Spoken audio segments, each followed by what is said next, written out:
Now, to Europe, where there's been a neighbouring spat between Italy and France. It's come after comments by the French Interior Minister on migration, which has triggered this diplomatic row with Italy. So Gerald Darmanin, he told a radio programme that the right-wing Italian Prime Minister Giorgia Meloni was incapable of solving the migration problem on which she was elected. It comes amidst this rise in illegal boat crossings from Tunisia to Italy, prompting the country to declare a state of emergency, an increasing number of migrants too arriving across the Italian border to France. Now, Italy's Foreign Minister Antonio Tajani has cancelled a scheduled trip to Paris as a result. Let's listen to the French Interior Minister on the radio. What's happening in Menton? There's an influx of migrants, specifically minors, because Prime Minister Meloni and her far-right government, that was picked by friends of Mrs. Le Pen, by the way, are unable to solve the migration problems on which they were elected. The truth is that there's a political situation in Tunisia, and in Libya too, but especially Tunisia, which makes children leave and go to Italy. And Italy is unable to manage this influx. Well, I want to bring in our Europe editor, Armen, Georgia, on this. Armen, you listen to that, and I get a sense that it's very hard to know, just flippant comment or something chosen deliberately, but there is a lot more to the story than on the surface. There's a bubbling issue between Paris and Rome here.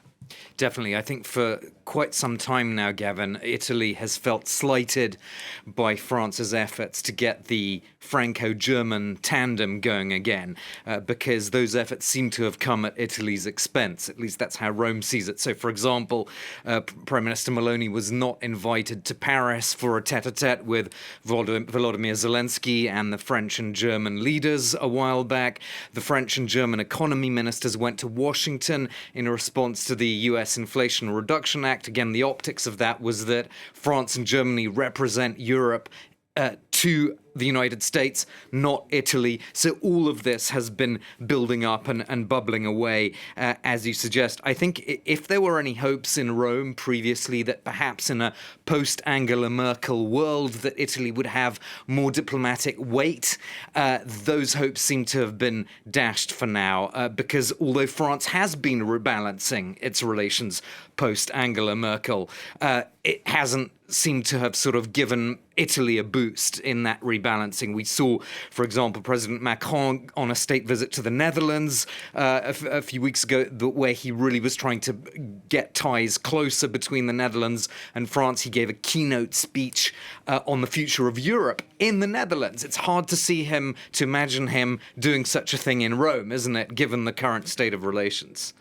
Very good point, given the size difference between fourth biggest economy in Europe and the Netherlands. Italy also declaring a state of emergency. The situation is clearly serious. The movement now, not from Libya, but more from Tunisia, the influx of migrant boats. Was it a political move or was it a genuine call for help, this declaration of emergency?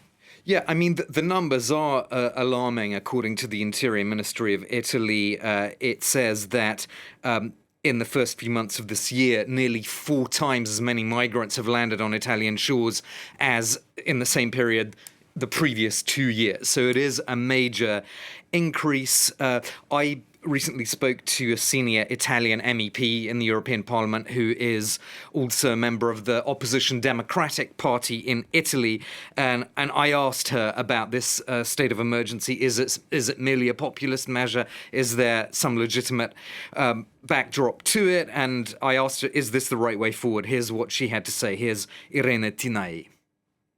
Frankly, I don't think so. We've always had this problem, and it's not a new problem. We've lived with this for decades. For sure, it is something that we need to act upon. It's something we need to push also the European institutions and the European Union. On this thing, I agree with our government. We need a more commitment and involvement of the other member states. I'm not sure that declaring the emergency, which basically gives additional powers to address something that is not a one-shot emergency, is a structural problem that needs to have structural answers.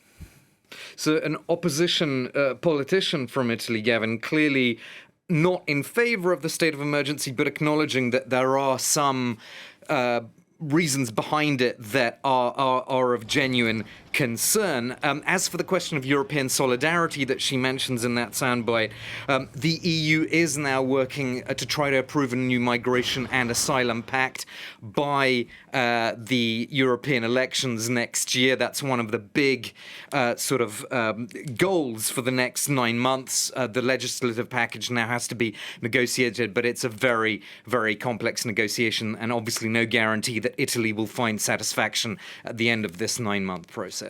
I'm not sure we can count the updates on my hand since 2015, how many new migration packages the EU has had. Armen, Georgian, our Europe editor, thank you. Thank you, Kevin.